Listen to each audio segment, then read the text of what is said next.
মানহানির অভিযোগে করা মামলায় সাময়িক বরখাস্ত হওয়া সহকারী কমিশনার তাপসী তাবাসসুমকে উর্মিকে জামিন দিয়েছেন আদালত।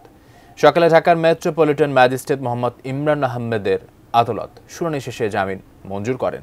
বৈষম্য বিরোধী আন্দোলনে প্রথম শহীদ আবু সাইদ সহ অন্য শহীদদের নিয়ে বিরূপ মন্তব্যের অভিযোগে গত ৮ অক্টোবর উর্মির বিরুদ্ধে ঢাকার আদালতে মানহানির মামলার আবেদন করেন গণ অধিকার পরিষদের উচ্চতর পরিষদ সদস্য ও গণমাধ্যম সমন্বয়ক আবু হানিফ।